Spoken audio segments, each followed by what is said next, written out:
విషయం ఒకటి ఉంది. నేను ఒకనకొకప్పుడు ఒక పుస్తకం చదివా. అందులో చంద్రశేఖర పరమాచార్య స్వామి వారితో అనుబంధం ఉన్నటువంటి చాలా పెద్ద పెద్ద వాళ్ళందరూ తమ అనుభవాల్ని పుస్తకంలో రాశారు. అందులో పెద్దలు ఒక్కొక్క విధంగా రాశారు. నాకు అన్నిటికన్నా బాగా నచ్చినటువంటి లేఖ ఏమిటో తెలుసా అండి? అందులో ఒక ఆయన ఎంత గొప్ప ఉత్తరం రాశాడంటే ఆ పుస్తకంలో, నాకు ఆ పేరు జ్ఞాపకం ఉండి ఉంటే, ఆయన పేరు శ్రీనివాస్ అనుకుంటాను. ఆయన ఇంటి పేరు తనికెళ్ళ అనుకుంటాను. ఆయన ఒక ఉత్తరం రాస్తూ ఒక మాట రాశారు. బ్రిటిష్ వాళ్ళు భారతదేశాన్ని పరిపాలిస్తున్న సమయంలో ఒకనకొకప్పుడు చంద్రశేఖర పరమాచార్య స్వామి వారు నెల్లూరు వెళ్ళారు. ఒకరి ఇంటికి వెళ్ళారు ఆయన.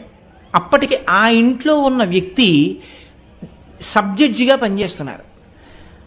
ఆ సబ్జడ్జి గారి యొక్క అన్నగారు చనిపోయారు. ఆ అన్నగారి కొడుకు 11 ఏళ్ల వాడు ఉపనయనం అయ్యింది 8 ఏళ్లకే. ఆ ఉపనయనమైన పిల్లాడు ఈయన దగ్గరే చదువుకుంటున్నాడు. పరమాచార్య అప్పుడు ఆ పిల్లాడిని చూశారు. అయిపోయింది, అక్కడితో ఆ కథ అయిపోయింది. నెల్లూరు నుంచి ఆయన వెళ్ళిపోయారు. 39 సంవత్సరాలు గడిచిపోయాయి. తర్వాత 39 సంవత్సరాలు గడిచిపోయిన తర్వాత పరమాచార్య కర్నూల్లో చాతుర్మాస్యం చేస్తున్నారు. అప్పటికి వృద్ధులు అవుతున్నారు ఆయన. ఈ అప్పుడు 11 సంవత్సరాల వయస్సున్నటువంటి ఆయనకి ఇప్పటికి 50 ఏళ్ళు వచ్చాయి. ఆయనకి కొడుకులు పుట్టారు. ఏవో కష్టాలు పడ్డాడు, సుఖాలు అనుభవించాడు, ఓ స్థితికి వచ్చాడు. అప్పటికే ఆయన గురునానక్ కాలేజీలో చెన్నైలో మ్యాథమెటిక్స్ ప్రొఫెసర్గా పనిచేస్తున్నాడు. పనిచేస్తూ కర్నూలులో వాళ్ళ అబ్బాయి ఉంటే చూడ్డానికి ఎడుతూ అక్కడ చంద్రశేఖర పరమాచార్య స్వామి వారు కూడా ఉన్నారు అని తెలిసి ఆయన దర్శనం కోసమని వెళ్ళారు. భార్యని పిల్లల్ని కూడా తీసుకుని వెడితే 2 రోజుల నుంచి పరమాచార్య ఎవరికి దర్శనం ఇవ్వట్లేదు, ఏకాంతంలో ఉంటున్నారు, ఇవాళ దర్శనాలు ఉండవు, అందుకని వెళ్ళిపోండి అన్నారు. ఆయనకి వెళ్ళబుద్ధి వేయక ఎలా అయినా నేను చూడాలి పరమాచార్యుల వారిని అనిపించింది. అతను చిన్నప్పుడు ఉపనిషత్తులు చదివేవాడు, రుద్రాభిషేకం వచ్చు, సంధ్యావందనం చేసేవాడు. తర్వాత మానేశాడన్ని. ఆయన రాసుకున్నాడు ఈ విషయాలు, నాకు తెలియదుగా. లేకపోతే ఆయనకి పరమాచార్యుల వారిని చూడడానికి వెడితే 2 రోజుల నుంచి దర్శనాలు లేవు, బయటికి రావట్లేదు, ఆయన వెళ్ళిపోమన్నారు. వెళ్ళిపోమంటే ఆయన అక్కడ కూర్చుని, నేను పరమాచార్యుల వారిని చూడకుండా ఎలా ఉండగలను, పరమాచార్య నన్ను అనుగ్రహించుగాక అని ఆ రోజున ఆయన దగ్గరికి వెడుతున్నానని ఆయన సంధ్యావందనం చేసుకుని, ఒక పంచె కట్టుకుని, ఉత్తరీయం వేసుకుని వెళ్ళాడు. ఎప్పుడో చదువుకున్న ఉపనిషత్తుల పుస్తకం పట్టుకుని ఉపనిషత్ పారాయణం చేస్తున్నాడు. చేస్తూ మనసులో పరమాచార్యుల వారిని చూడాలని కోరిక. ఆ కోరిక బలీయమైపోయి ఆ ఉపనిషత్ చదువుతూ ఏడిచేశాడు. నాకు పరమాచార్య దర్శనం అవుతుందా అని. ఏడుస్తున్నటువంటి క్షణంలో పెద్ద అరుపు వినపడింది. పరమాచార్య ఇవాళ ఉన్న వాళ్ళందరికీ దర్శనం ఇస్తున్నారు, కానీ ఎవ్వరితో మాట్లాడరు, కేవలం తీర్థం ఇస్తారు, నమస్కారం చేసి వెళ్ళిపోమన్నారు. అమ్మయ్యా, నా ఆర్తి ఫలించింది, పరమాచార్య దర్శనం ఇస్తున్నారు, మాట్లాడితే ఇంకెంత సంతోషంగా ఉండునో అనుకున్నాడు. అనుకుని ఈయనే చివరనున్నాడు, దగ్గర దాకా వెళ్ళాడు. తీర్థం ఇచ్చారు, లేచి ఇలా వెళ్ళిపోతున్నాడు. ఆయన వెళ్ళిపోతుంటే అయ్యో మాట్లాడలేదే పరమాచార్యుల వారు అనుకుని వెళ్ళిపోతుంటే ఓ శిష్యుడు పరిగెత్తుకొచ్చి పరమాచార్యుల వారు పిలుస్తున్నారు మిమ్మల్ని అన్నాడు. ఆయన ఆశ్చర్యపోయి దగ్గరికి వెళ్ళాడు. లోపలికి రా అన్నారు పరమాచార్యుల వారు. కూర్చోబెట్టారు. నీ పేరు ఏమిటని అడిగారు. నా పేరు ఫలానా. ఏ ఊరు మీదన్నారు.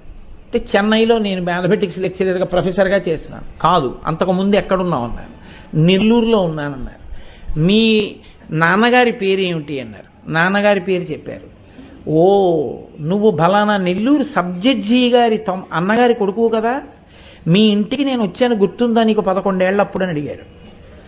ఆయన ఆశ్చర్యపోయి, నాకు జ్ఞాపకం ఉందండి, 11 ఏళ్ల వయసులో మీరు వచ్చారు మా ఇంటికి అన్నారు.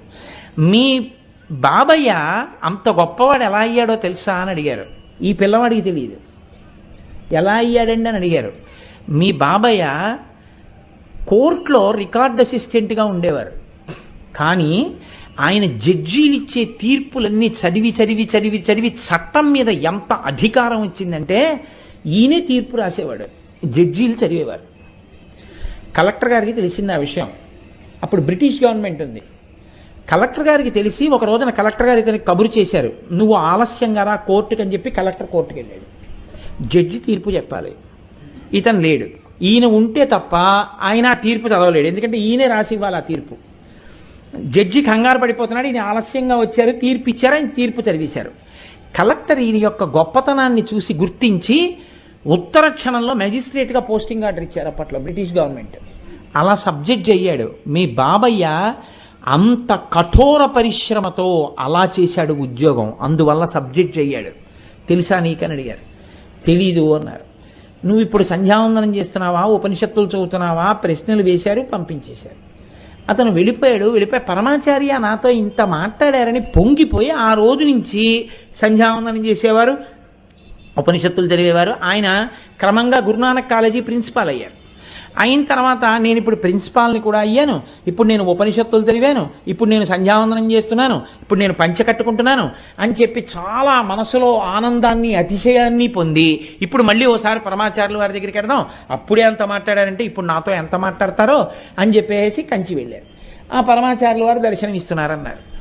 ఆయన భార్య కూడా దగ్గరికి వెళ్ళారు. ఈయన ఏమనుకున్నారంటే ఆ రోజున వెనక్కి పిలిచి మాట్లాడారు కదా, ఇప్పుడు నేను हमने मजबूरी में अपना घर छोड़ा था, वरना कोई अपना देश, अपना परिवार, अपने दोस्तों को छोड़कर क्यों जाएगा सरहदों पे गोली खाने। हमने अब्रॉड जाने के लिए डंकी ली क्योंकि हमारे सामने काफी मुश्किलें थी, पर अगर आपको अब्रॉड जाना है बड़ी आसानी से तो DET लेके जाओ, Duolingo English Test. That will help you reach your dream university faster. Take the Duolingo English Test now and watch Donkey in cinemas from 21st of December.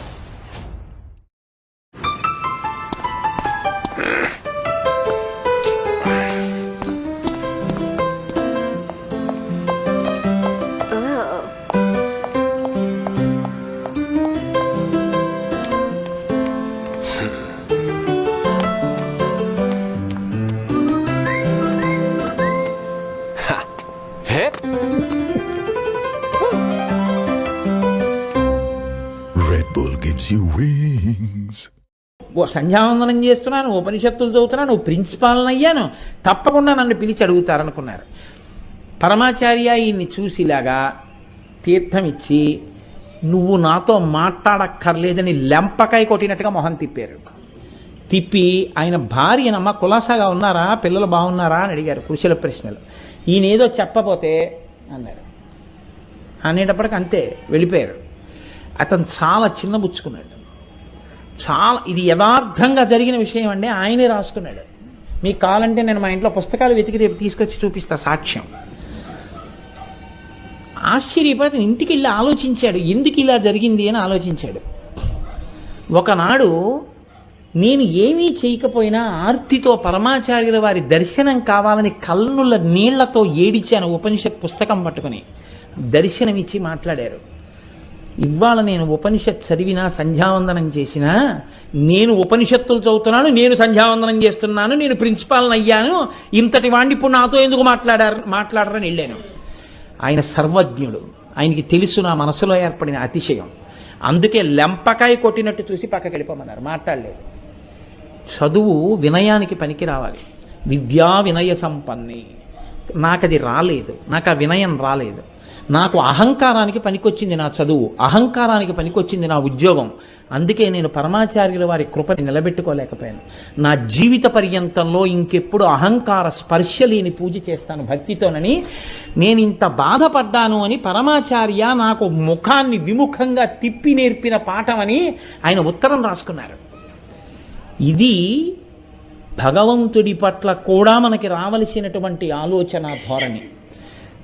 ఈశ్వరుడికి దూరం అవుతున్నామా, ఈశ్వరుడికి దగ్గరగా ఉన్నామా, ఇదొక్కటే లోపల బేరీజు వేసుకోవాలి. పైకి ఏం జరుగుతోంది, మనకెంతమంది నమస్కారం చేస్తున్నారన్నది కాదు. మనం ఈశ్వరుడికి దగ్గరగా బతకగలుగుతున్నామా, నిజాయితీతో భగవంతుణ్ణి సేవిస్తున్నామా, అదొక్కటి నీకు చాలు. అలా బ్రతకగలిగితే చాలు. ఇంకా ఆ జీవితానికి అంతకన్నా అభ్యున్నతి లేదు. మిగిలినవి ఏం చేస్తారు? ప్రజలు వస్తారు, దండలేస్తారు, 1000 మంది వస్తారు, నమస్కారాలు చేస్తారు. మీరు పట్టుకెళ్తారా? ఇవన్నీ మిమ్మల్ని రక్షిస్తాయా? ఈశ్వర కృప ఒక్కటి మిగిలిందనుకోండి చాలు, మీ జీవితానికి అభ్యున్నతి. ఆ ఒక్క కృప మిగలాలంటే అమ్మవారి పాదాలు గట్టిగా పట్టుకుంటే చాలు. ఒక్కొక్కసారి భగవంతుని చేష్టితం ఎలా ఉంటుందంటే పైకి చాలా కష్టంలా కనపడుతుంది, కానీ ఆవిడ కష్ట రూపంలో చిన్న కష్టం ఇచ్చి పెద్ద సుఖాన్ని ఇస్తుంది. మనకి తెలియదు ఆ విషయాలు. పరమాచార్య మాటల్లోనే చెప్పాలంటే, నేను ఎలాగో ఇవాళ పరమాచార్య ప్రసక్తి తెచ్చాను కాబట్టి ఆయన మాటల్లోనే చెప్పవలసి వస్తే మీకు ఒక మాట చెప్తాను. వెనకటికి ఉప్పు వ్యాపారం చేసేవాళ్ళు గాడిదల మీద ఉప్పు బస్తాలు వేసుకుని ఊళ్ళోకి తీసుకెళ్లి అమ్మేవారు. ఒకనొకప్పుడు ఉప్పు అమ్మే వ్యాపారులు గాడిదల మీద ఉప్పు బస్తాలన్నీ వేసుకుని అరణ్యంలోంచి వెడుతున్నారు. దొంగలు చూశారు, వీళ్ళు ఉప్పు బస్తాలన్నీ పట్టుకెడుతున్నారా, ఉప్పు బస్తా అంటే చాలా బరువు, ఆ ఉప్పు పట్టుకెడుతున్నారు, వీళ్ళు ఉప్పు అమ్మి మళ్ళీ వస్తారు. వచ్చినప్పుడు మనం ఈ ఉప్పు అమ్మిన డబ్బు పట్టుకొని వస్తారు కాబట్టి వీళ్ళని భయపెట్టి డబ్బు దోచుకోవచ్చు. కాబట్టి ఇవాళ వెడుతున్నారు కాబట్టి ఓ 2 రోజుల్లో ఉప్పు అమ్ముకుని వస్తారు, మనం ఇక్కడ హాయిగా మాట వేసి కూర్చుంటే సరిపోతుందని కూర్చున్నారు. ఈ వర్తకులు ఆ ఉప్పు గాడిదల మీద వేసుకుని వెళ్ళిపోతున్నారు. అకస్మాత్తుగా ఆకాశం అంతా నల్లటి మబ్బులు పట్టి వీళ్ళు ఏ ఊళ్ళో అంగళ్లలో ఉప్పు అమ్మాలో ఆ అంగళ్ళు ఇంకో 2 కిలోమీటర్లు ఉన్నాయనగా ఇంకా అసలు కనీ విని ఎరుగనటువంటి వర్షం పడిపోయింది. తల దాచుకోవడానికి కూడా ఎక్కడా నీడలేదు, అంత వర్షం. గాడిదలు ఎక్కడొక్కడ నిలబడిపోయాయి ఉప్పు బస్తాలతోటి. ఎప్పుడైతే అంత వర్షం 2-3 గంటలు కురిసేసిందో గాడిదల పని తేలికైపోయింది. ఎందుకంటే ఉప్పు అంతా కరిగిపోయి కింద వెళ్ళిపోయింది, ఎక్కడ ఉప్పు లేదు. వానంతా తగ్గిన తర్వాత వీళ్ళు గాడిదల్ని తోలదామని చూస్తే గోనెలు తప్ప లోపల ఉప్పు లేదు, కరిగి వెళ్ళిపోయింది. వీళ్ళు బాధపడుతూ వెనక్కి తిరిగి వస్తున్నారు. అందులో ఒక వర్తకుడు అమ్మవారిని నింద చేశాడు. ఏమి నీకు నమస్కారం చేసి ప్రయోజనం, నీకు నమస్కారం చేసి బయలుదేరాను, గుప్పెడు ఉప్పు అమ్ముకోలేదు, ఉప్పు అంతా కరిగిపోయింది, ఈ పాటి ఉపకారానికి నీకు నమస్కారం ఒకటే నేను అని మనసులో బాధపడి అమ్మవారిని ద్వేషిస్తూ అమ్మవారిని నింద చేస్తూ వెళ్ళిపోతున్నాడు. వెళ్ళిపోతుంటే దొంగలు చూశారు, వస్తున్నారు రోయ్ ఉప్పటికి వెళ్ళిన వాళ్ళు అనుకున్నారు. వాళ్ళకి కరిగిపోయిందో తరిగిపోయిందో వాళ్ళకేం కావాలి, అమ్మేశారు అనుకున్నారు. అని వాళ్ళు ఏం చేశారంటే తుపాకీ పేలిస్తే, ఆ రోజుల్లో బుల్లెట్లు కాదు మందుగుండు, ఇప్పటికీ తిరువిట్రియారులో పేలుస్తారే అలా మందుగుండు దట్టించి పేల్చేవారు. ఆ చప్పుడుకు పారిపోయేవారు, అందరూ తలకో దిక్కు పారిపోతే దోచుకునేవారు వాళ్ళు. ఆ మందుగుండు దట్టించి తుపాకుల్లోకి కాల్చారు.